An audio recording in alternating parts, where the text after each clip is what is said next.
Hello and welcome to our webinar. My name is Nicole Lamerson, and this webinar is Home Accessibility for Successful Parenting. Before we get started with today's presentation, I just want to go over a few things about Zoom and accessibility.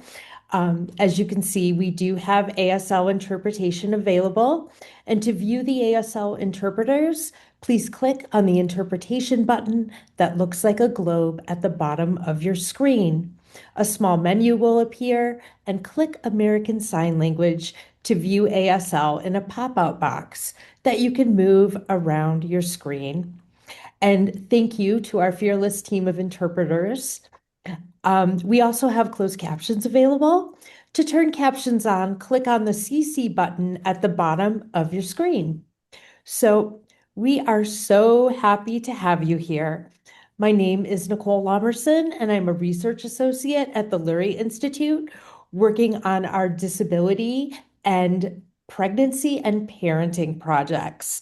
I'm also a physically disabled mom of a 9-year-old daughter. I have a physical disability and I use a wheelchair. As a brief visual description, I am a white woman with light brown shoulder length hair, blue eyes, wearing blue headphones, and a black sweater. Please let us know in chat if you have any accessibility issues or concerns. For example, if you cannot see the interpreters. We will be sending links through the chat throughout the webinar, and we will also send those links out via email to you all with the webinar recording when that recording is ready. We hope to have enough time to ask questions. To ask or submit a question, click the button with the two speech bubbles that says Q&A on your screen. And please feel free to send us those questions in the Q&A box at any point in time. The webinar is being recorded, and as I said, we will email all attendees with the recording link once it's live, and we'll post it on both our YouTube channel and our website. Next slide, please. Okay, next slide. The National Research Center for Parents with Disabilities is a cross-disability initiative guided by the ethos of the disability community. Nothing about us without us. Through trainings, research, and advocacy, the center provides information and support for parents with disabilities and their families. The center is part of the larger Lurie Institute for Disability Policy at Brandeis University and is supported by the National Institute for Disability Independent Living and Rehabilitation Research. Next slide. And along those same lines, a very quick funding disclosure. The contents of this presentation were developed under a grant from the National Institute on Disability Independent Living and Rehabilitation Research. The opinions you hear expressed today are those of our speakers and are not necessarily reflective of our funders. Additionally, we're going to be talking about a lot of products and services mentioned in this webinar, and those are neither endorsed nor affiliated with the Lurie Institute or our funders. We are disabled parents hoping to share and support other disabled parents and professionals with the tips and tricks that we've learned along the way. And now I'm going to introduce our speakers. Our first speaker is Kristen Wilkes. She is a deaf mother with cochlear implants, and she has two CODAs, otherwise known as Kids of Deaf Adults. Through her experience navigating a very challenging perinatal period as a deaf mother, she gained firsthand insight into the importance of communication access, home accessibility, and supportive services for deaf and hard of hearing parents. After the experience, she spent several years researching resources, seeking support, and reflecting on what she truly needed in her perinatal health journey. Her second pregnancy was empowering, positive, and successful, which strengthened her passion for improving accessibility and sharing resources that support deaf and hard of hearing parents and their families. Our second speaker is Keith Jones. He is a disability activist, community organizer, entrepreneur, policy analyst, and artist. He is the founder, president, and CEO of Soul Touch and Experiences, LLC, which seeks to build stronger communities by way of community empowerment and systemic policy change at the local and national level. Keith is also a recording artist.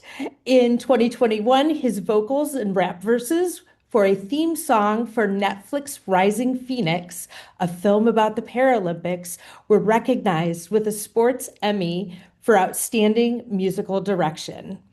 And Keith is a dad of 4 children. I think so. He will clear that up for us. Um, our third speaker is Patrick Coakley. Patrick Coakley is a disability advocate who works to bring issues of inclusion to the forefront of all communities. He has experience working at the intersection of disability, policy, and social media, both in the federal and the nonprofit sectors. He's a graduate of Howard University, and he is originally from South Carolina, but he now makes his home in New Jersey, fighting disenfranchisement and ableism, which keeps him from spending too much money on pizza and video games. In addition to being a person who is low vision, Patrick is also the parent of 3 children who also have disabilities. And our final speaker will be Robin Wilson Beatty. She is a speaker, writer, educator, and passionate advocate for disability and sexuality. With her groundbreaking insights into the intersection of disability, sexuality, healthcare, design, and identity, she has revolutionized sexual health education by challenging norms and empowering individuals to recognize and embrace their unique sexual expressions. And we know her at Lurie as our 2024 Carrie Buck Distinguished Fellow. And with that, I'm going to turn it over to Kristen. So hello everyone. My name is Kristen, and I'm deaf with the cochlear implants, and I grew up speaking oral. It's in my voice. Later on, I learned ASL when I met my husband about 10 years ago. He's deaf, and he grew up signing. We had 2 co-adults, which means hearing kids of the deaf adults. First one is 4.5 years old, and this one is 7 months old. I would like to let you know that when I'm with the deaf people, I sign the best. When I'm with the hearing people, I use my voice the best. So I'm in the both of the worlds. So for today, I'm going to try to do both, which is cause and calm. So if you need ASL, please keep the ASL interpreter on the screen. So thank you so much for inviting me to share my experience with the home accessibility. So I'll be happy to show you what we have in our home.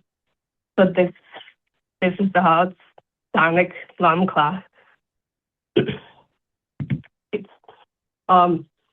is the alarm clock with salt and smoke and carbon dioxide. We have a blanket in our bedroom. It's connected with different devices. It receives alerts. So the clock will show you what's happening on the screen. Like you see, it says baby on the screen. So what we have is called baby cry, which includes the alarm clock and the baby cry sensor, and blink, and a bed shaker. So that the second one is the bed shaker.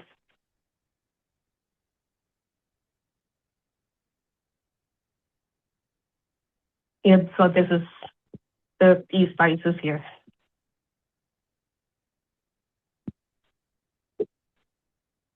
Okay, you can go to the next slide.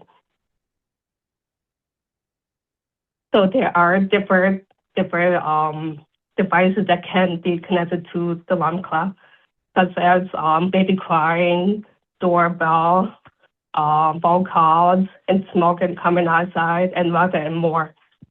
They can go next slide. So this is what it looks like for a baby cry sensor. Baby cry sensor that listens for when the baby's crying, and it will send to the alarm clock that will shake the bed. So we put that sensor nearby the bed or the crib. There's two options. There's wire for the outlet plug, and the second one is the backup battery. So you can go to the next one. If this is a blink, like that flashes like that could be plugged into any room. You prefer like bathroom, kitchen, living room. And you can take this off and just carry around in the house. Just want to let you know, this one does not vibrate, it's only flashes. If you got the next slide. So it's it will flash in different colors, like each color will show what's happening in our home. Like blue for a baby cry, yellow for ball calls, and doorbell for green light, and red for a fire and coming outside. So this is five pages that flashes and vibrates, and sound will alert you.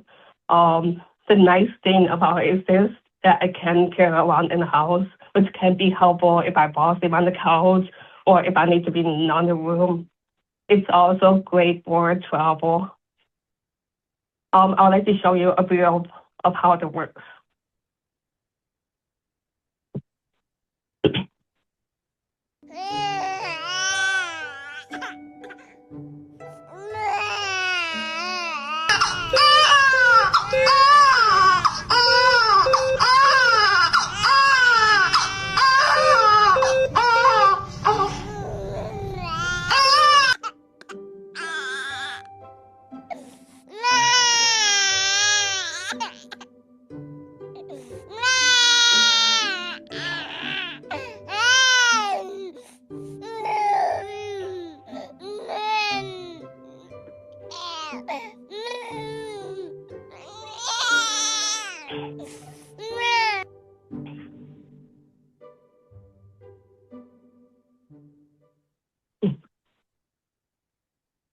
So this alarm system is very important for the deaf and hard hearing parents, but the problem is that they're expensive. Many families cannot afford this.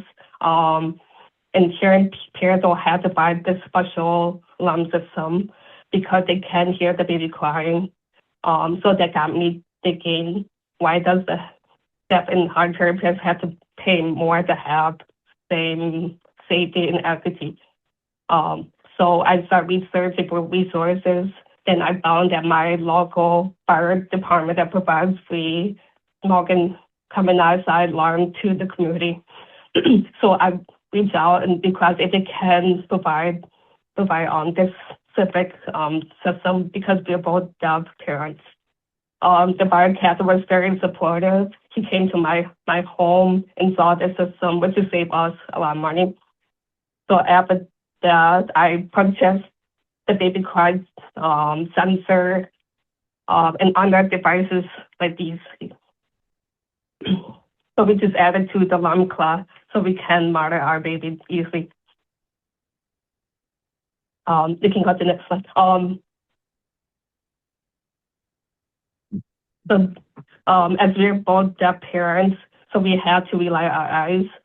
Before our first child was born, we knew that we had to make changes in our home. We had this wall between two rooms. You can go to the next slide for a picture. So we moved this wall and we added the railing to improve our visual access. It helped us to monitor our children. We can get each other attention and communicate better through this wall. There's the next picture that will show the railings. I know that moving is not always possible, especially with the housing costs. nobody's so expensive right now. So if you say in the home, there's many ways to improve visual access in the home. I know that baby models are very common for many parents, but this tool helps. It's very helpful for deaf and hard parents to see their baby on the screen. So for example, I'm sorry. So I would recommend getting more than two baby cameras so they can set them up in the nursery room, living room, kitchen, play areas, or a future child's room to have more visual access. Also, I will recommend choosing a baby monitor that sends the sound of a patient to your phone, a smartwatch, that helps me to know when the baby's crying. But I do not recommend rely on the phone or smartwatch at nighttime because vibration is not strong enough. So this um, sonic alarm clock, it's their vibration is very strong. So this whole parenting experience opened my eyes. I learned that there are challenges. There are different ways to improve accessibility for deaf and hard hearing parents. There are some resources out there, but many deaf and hard hearing parents don't know how to find them. So thank you for this opportunity for me to share my experience. Thank you. Hello, everyone. My name is Keith Jones. I'm an African American male up against a blue backdrop with the company logo STELLC. I'm wearing glasses and a black t-shirt. Thank you for having me. Uh, I'm a parent, and as you heard earlier, I have four children across three different decades. And my oldest reminded me that I've had one last millennia and in the new century. So I don't know what that means. But when we talk about parenting and accessibility and access, my foray into parenting started a couple of years after the ADA was signed. There was not a lot of recognition of parents with disabilities even being able to just keep their kids. So once we became parents and once I became a parent, there was no birthing classes that would teach a person with cerebral palsy how to change a diaper with his feet. And for clarification, I'm a person with cerebral palsy, which is a spastic kind, and my fine motor functions, I use my feet in terms of writing, changing diapers, making bottles. Now, that when we talk about assistive technology, one of the things that people have learned is that technology means different things to different cultures and different people for different reasons. So my technology with my first child was in order to change his diapers, or to figure out how to get the boy off the bed onto the floor, change the diaper, get him off the floor, back onto the bed without going to jail because they thought I'd turned the baby upside down. So after trial and error, I came to the conclusion of carrying him like a stork. So my technology or my accessibility was using a beach towel up until he got large enough to pick up and wrap him and pick him up with my mouth and carry him to the bed like a stork. That was one of the first ways of making adaptations in terms of accessibility. Again, there may have been other ways of doing it, but when we think about adaptation, there's all kinds of forms of technology, and sometimes trial and error through the way that your disability shows up tends to be one of the more organic ways of addressing issues. When my oldest daughter came along, it was talking about how do we feed the child? How do I use my feet to feed the child as well as change diapers, do clothes, And now I have a challenge of trying to figure out how do I braid hair. I've never figured that out. But again, the technology was very organic and very basic, was using a bouncy chair and a pillow to help prop up the bottle while she was eating and being able to do these things. And as they got older, transitioned to quote more traditional ways of eating. And the last thing that was the challenge was being able to figure out with the youngest two, who are twin girls. Nobody prepares you for twins, let alone twins with a disability, and trying to change diapers two at a time, figure out all of these things. But again, it was, baby straps, baby holsters, the technology from the 90s to the 2010s advanced. But even in that journey, I got more comfortable in learning how to use more organic technologies in and around the house, whether they be towels, shirts, shoes, pickle techniques, and the way I could grab the children with the use of my hands and my arms in which they were comfortable. So again, when you talk about accessibility, sometimes it is just as simple as using a towel like a stork, or more complex with technologies, assistive devices, or other personal care attendants assisting you in taking care of your child. So again, it typically, you're never really prepared for being a parent, and especially being a parent with challenges in the community where they're already questioning your humanity, but making sure that you get as acquainted as you can with your needs, what works best for you, and how best you can operate is the best suggestion in terms of the accessibility.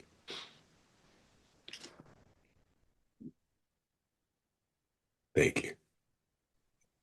Good afternoon, everyone. I'm Patrick Coakley. I am a light-skinned black male wearing dark glasses, and I have my long, prodigiously long locks pulled behind my head, and I'm against a blurred background.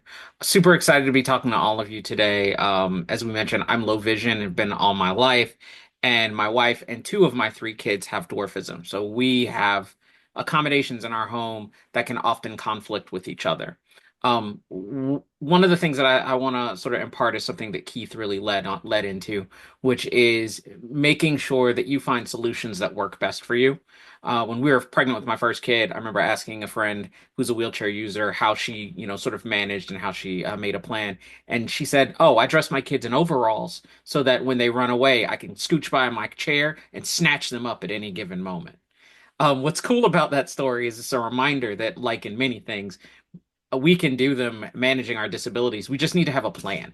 So if there's anything in this, don't worry about fancy technology. Don't worry about specific bespoke solutions. Make a plan and execute it the best you can, and that's generally the best way this works. That being said, let's talk a little bit about like some of the accommodations. This picture here is, oh man, I can't believe it. It's almost 15 years ago, but this is a changing table that my wife and I made with an IKEA bookcase and a changing pad because we couldn't find a changing table that worked for her height as a little person and for my height being average height. So we found a nice middle ground, and a lot of stuff in our house is like that. It's okay to create zones of access and to sort of cobble things together if you're making something that works for you. Let's go to the next slide, please. I took a picture of a mixture of all the stools that we have in our house. There's a bunch of them. And I have these here because I want you to, again, notice that there's no set standard solution that works best. We have a bunch of different stools for a bunch of different places. And we're even in the habit, or I'm in the habit of always purchasing furniture that can hold weight because one of my kids or even myself will likely stand on it. And so that's something that we think about as we buy things in the house. Let's go to the next slide. You can also see, though we have stools, there's also different uses in our bathroom as well. So lean into the fact that you won't use a universal solution. If you have folks with mobility disabilities or height disabilities, like you have in my house, handsets, handheld things, instead of a proper shower bench, you see we have, again, Rubbermaid stools. And the thing about all of these things is, remember, It's also okay to make rules for structure in your house. If you go out in the world, everything is all over the place. I've been to places where the average sign height is above my head. In our house, the standard rule is that everything is going to be placed down low. Hooks, trays, and we use centralized places for tools and resources that we might need, like remote controls or like all of those poofs. All of those are in spaces where everyone can find them. Another piece that I want you all to remember is that as we gotta say, in sort of families with people with multiple disabilities. Ooh, hold on one second. Okay, I just wanted to double check the interpreter was lagging on my side. Are we okay? Can you guys give me a I'm gonna, okay? okay, Thank we're you so good. much. Okay, sorry about that. I thought maybe I spoke so fast that I had caused the interpreter's feed to fail, which that's so on brand for me. But remember, in mixed families, accessibility may not always be intuitive. When my wife's mom died, I saw something happen twice at our house and at her mom's place, which is that all of her friends came over, cleaned up her kitchen, and put everything up high where she nor her mom would ever be able to reach them because they thought that that was a way to help. You may have to do some legwork for close friends and family and have them also understand why things are where they are in your home, as well as educate your family members who live in the house sometimes. My kids don't know how to turn off lights, but that's also because we have smart lights in most places, so they've never been trained on it. Let's go to the next slide. Lastly, don't be afraid to try new technology. Smart lights and devices, virtual assistants, these are all really great things that have changed the game. For all the folks who have mobility disabilities in my house, or for me who I'm constantly running around kids who don't turn things off, or even if I don't notice that lights are turning on or off, a smart assistant is a really good way in order to make sure that all things are working. This also leads out to other things like virtual assistants, portable tech, fans, air conditioners, pillows, and something that's really big that I don't think we talk about enough, bidets and washlets. We have a new bidet in our bathroom, and it's easily one of the greatest things for everyone who doesn't have the mobility or the dexterity to do all the business they need to do. Remember that these pieces that provide access, they're not luxury. They are an investment in your independence and safety, not just for your comfort. So explore all of the new tech, the new things that are out there. And if you click play, I think, hey Google, game over. This is a video of me making the lights in my basement and my television turn off, which is key as I often find myself on my top floor and one of my kids has been playing video games. So I can make sure that my electricity isn't out and I don't have to hurt myself or be concerned of going down 2 flights of stairs. So with that, thank y'all so much. I can't wait for hearing more questions and talking a little bit more with y'all at the end. Hi, um, this is Robin, and I am an African American woman wearing glasses, which probably have a glare, so I'm gonna take them off, and red lipstick and shoulder length hair, and I am in seated in front of a poster of the late Stacey Park Milburn. Um, and I am here to talk about some adaptations that I've made in my parenting journey. Um, Now, I've lived in a couple of houses since I became physically disabled. And in my first house, was where I had my first child, and it was a two-story house. And being that I was paralyzed on my right side, the bedrooms and everything were upstairs, kitchen was downstairs. So we made adaptations with having a co-sleeper there in the bed next to me so that, we could get the kid so we could have the baby nearby because co-sleeping was what would work best because I wasn't able to go, get up and to go to a bedroom and getting the baby out and of a crib and all of that business. Um, Also, we put in upstairs, we put in a water purifier on our bathroom sink so that I could get water in order to make bottles because my child was formula fed for when I couldn't, get down the stairs. Um, so those were like just some little quick adaptations that we made for that. And then we had like portable ramps that we put so I could get in and out of the house with my child. Um, but now I had the opportunity to customize the house that I live in now because now I live in Oakland, California. And in renovating this house, I wanted to make sure that that it was going to be physically accessible, particularly as I am a licensed foster care parent or what they call resource parent here in California. And I wanted to be able to have children in my home that might be wheelchair users or, have other physical disabilities. So they would need accommodations for being able to get into my house, being able to go to the bathroom, being able to take a shower. So, what we did was we renovated one of the bathrooms to where we took out the bathtub and made it a shower so we could just enter into the shower.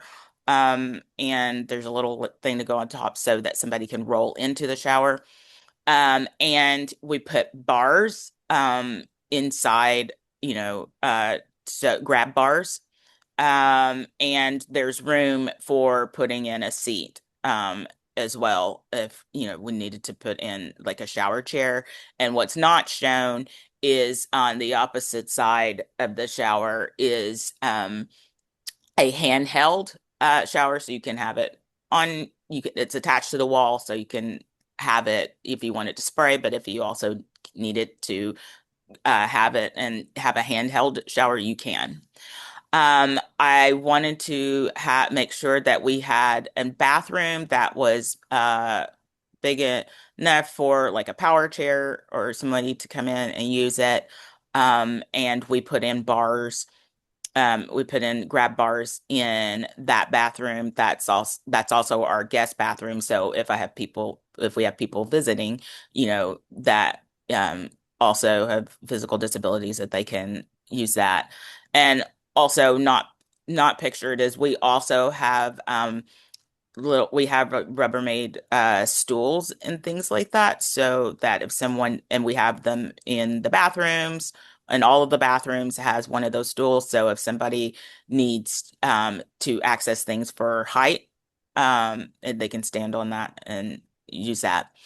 And in the back of my house, we designed we have a concrete ramp that goes in, through the back part of my house, and that way anyone with a power chair or whatever can access and get into my house. I do have that's not shown is I have a small ramp um in the front of my house, which is accessible for me. But it's a little bit of a steep grade, so it might not work for all wheelchair users, but it will work for my walker and what I need it for. Um, so that and the next thing though that I use, which is a big thing, is everyone in my house, we're all autistic. Both of my I call them kidults because they're 17 and 21 um are autistic. My husband is autistic and I am autistic and ADHD. So, this is where technology has helped us in our journey in having an accessible house. We have the Google Home set up so that we can use that smart to, turn on and off the lights in all areas of our house. Also, it has cameras um, that we have. So if I have to be able to, my husband, it might be upstairs in his office, and if something is happening downstairs and I need help, I'm able to call him on the on the device. So he can come down, but he can see on the camera, like if there's something that is happening.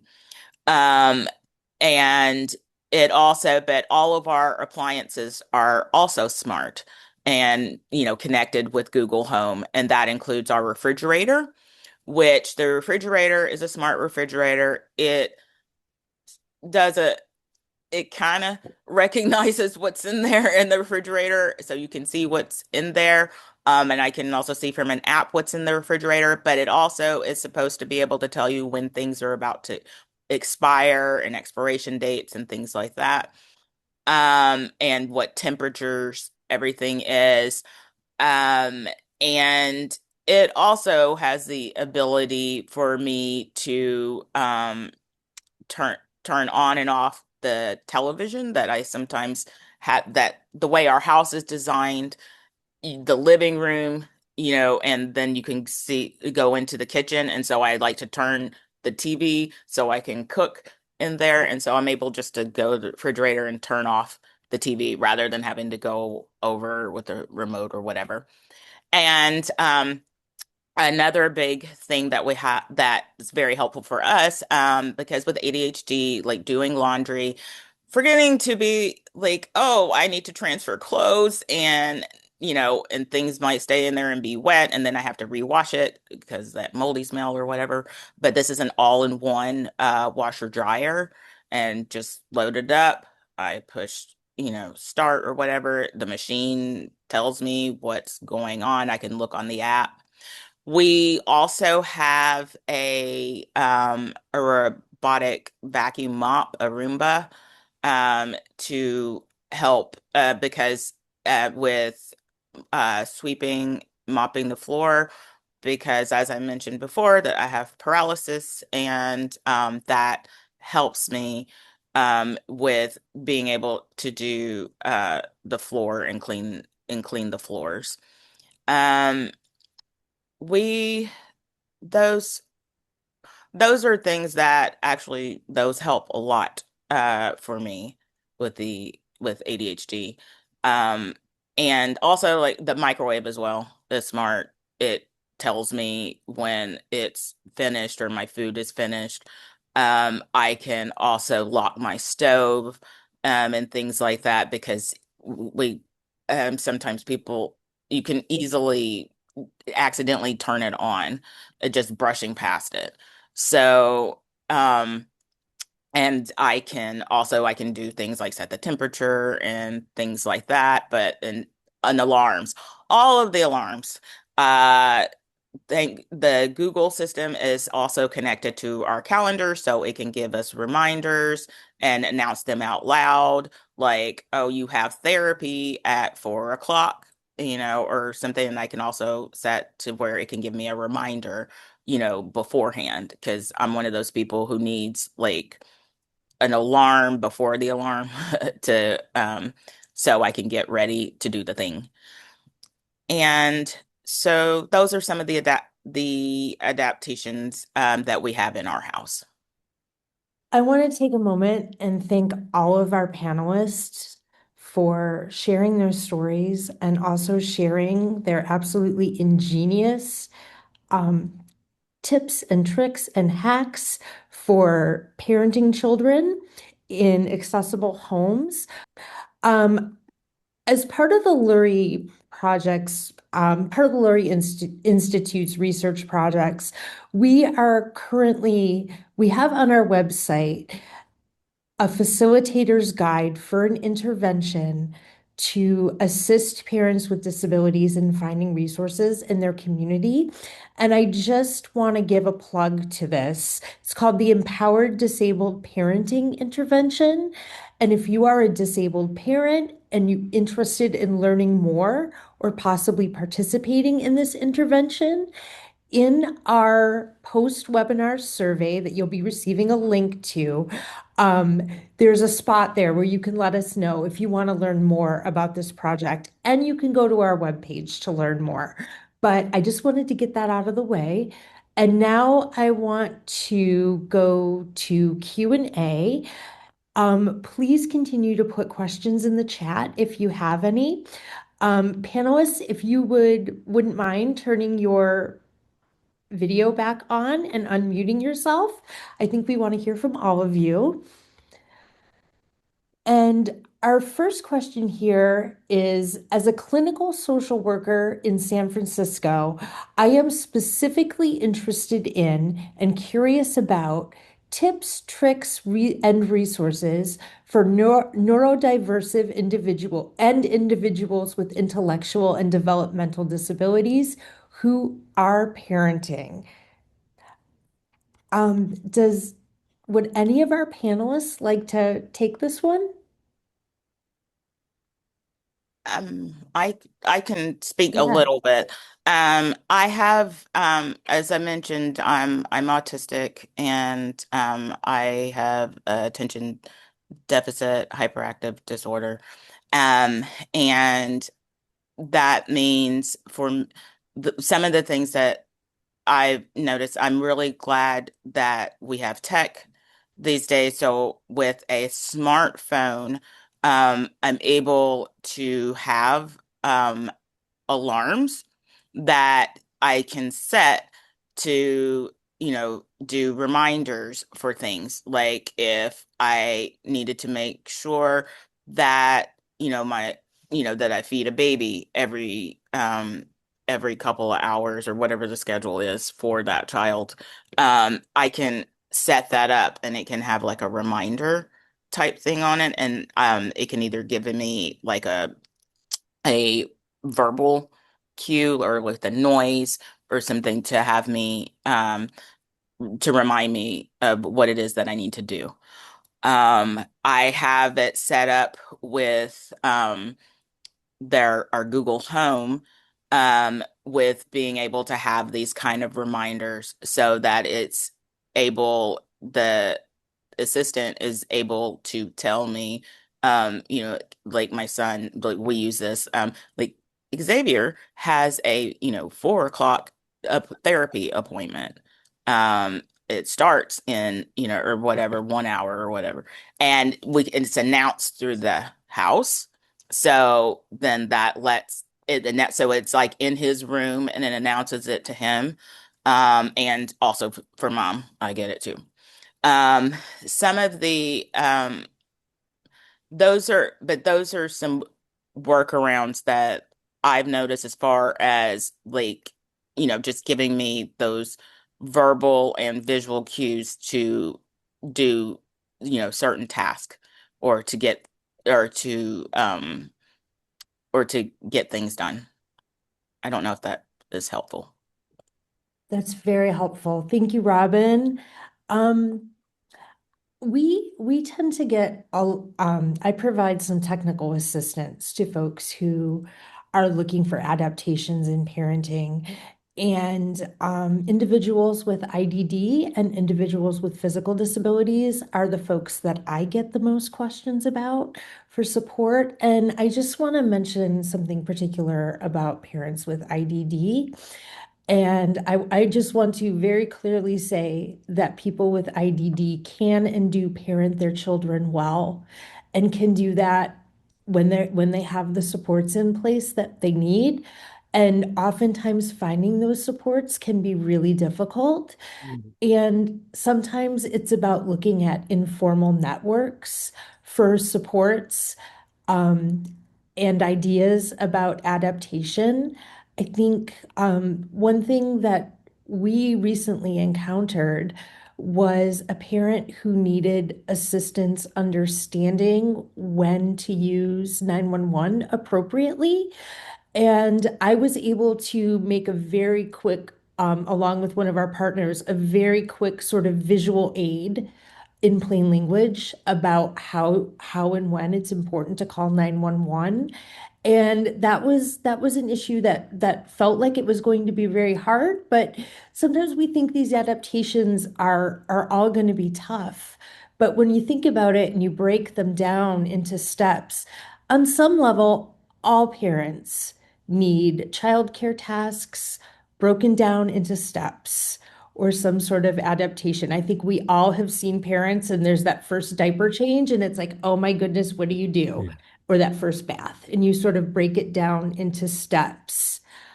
But I think that it's a really, really fantastic question. Um, Nicole, hey Nicole. yes, This is Patrick. One of the things that I think is really cool is that if you look at all of the solutions that we mentioned, most of them are fairly simple. Even the ones that use smart technology, they're using structures or systems that we already use. And I noted that in the questions, there was a person who asked like what they were trying to design their own. My advice is that for any accommodation or tool that you make for parents, keep it simple. Most of the ones that I use only do one or two things, tops. Remember that as a parent, I need to not only be able to use whatever resource at the best of times when I'm fully awake and caffeinated, but also at the worst of times when I haven't slept for, 36 hours, and are fighting my own disability as well as those of my kids. So it's really important that you use tools that work for you personally, that are simple. And if they seem too complicated or don't work, maybe you need something else. thank you, Patrick. We have another question in the chat. Hi, I'm an industrial design student working on designing adaptive parenting equipment. In my research, I found very few products designed for parents with disabilities. And while there's a lot more available, for example, in the adaptive sports equipment space, does anyone know why this is? Does anyone want to take that? Uh, sure, this is Keith. I'll take a stab at it. Patrick, why you laughing? Uh, uh, my name is Keith Jones. Thank you for the question. Part of the thing is industrial design really is talking about functionality. And so, what is the ideological underpinning of design if, in the larger ethos of our society, we are not seen as functional to begin with? So, then by the time you get to college, you're not thinking of ergonomics unless it becomes a design imperative for the object. So we we know people age, but we still build houses with 1,000 steps. We know people have varying ways of getting around. We still design our cities as if everybody is upright and walking. So for parenting, really, like again, my son, I'm a snitch on him. He gonna be 32 this year, and in 1994, there was no, if I say I need a way to change Pampers with my feet, what kind of thing can I do, or what device can I use in order to feed my child? As a child with a physical disability growing up in the 70s and 80s, physical therapy again wasn't about working with your disability. It was about trying to fit your whatever it is into what they thought was functional. So, as a design imperative, people have to, there's a principle called universal design. So if you talk about universal design, that applies to diaper design, because I can't tell you how many Pampers I pulled off that one tag of the sticky side. So I had to figure out how to pin the diaper together or pull the diaper up all the way to their neck. So it really is about in design. Are we looking at the totality of the human existence and how it can shift from one moment to another, specifically in parenting, cribs, strollers, bottles, bottle warmers, things like that. So, yeah, it's the underlying ideology. Yeah, this Anyone? is Patrick. I'll also jump in and say, when I have three kids, my wife and I looked for accessible cribs as well, cribs that you could use if you're either a wheelchair user. And there's also a little bit of I think in similar ways we might talk about the pink tax that women have to deal with. There is definitely a tax on accessible, good quality, accessible furniture. We're in this weird space too where a decision has been made that if it doesn't look just like everything else, then somehow it's unsafe. So there's definitely also some policy implications that continue to communicate to us as people with disabilities that we are not standard and that our experience is somehow, not optimal. And that's part of the things that we're breaking in society. Most of my friends would love an accessible crib, but they've never had the opportunity to buy one. Yeah.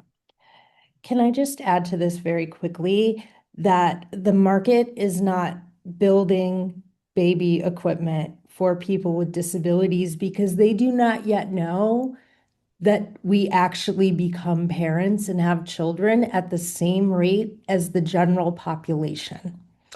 Um, but we are invisible. So we find things that work. I use the stork technique too, Keith. I wish I would have known to call it that. Um, we have a question that we answered, but I just want to earlier, but I want to make sure everyone sees this, and this is for Kristen. Does the Sonic Alert home awareness system require internet access? Can you hear me? Yes. Okay. Sonic. I'm sorry. I don't know what happened. This alarm clock does not. But it's on the model. They have a subscription service. So I think that has to do with the app. So I'm not sure. So I don't have that option. So This is our contact information at first of all, our post-webinar survey. Please take a moment and fill it out if you can. If you want to grab that QR code, we really appreciate it. And then here's our contact information. My email address is at the bottom. I often provide technical assistance, as I said, for adaptations for parents with a disability because there is no manual on how to take care of a child when you have a disability. And none of us know all the answers, and we all learn from each other. So if you have a disability access and child rearing question that you think I could provide assistance with, please reach out to me. And I want to thank you all so very much for joining us today for this webinar. And thank you to our fantastic parents. Everyone, have a wonderful day.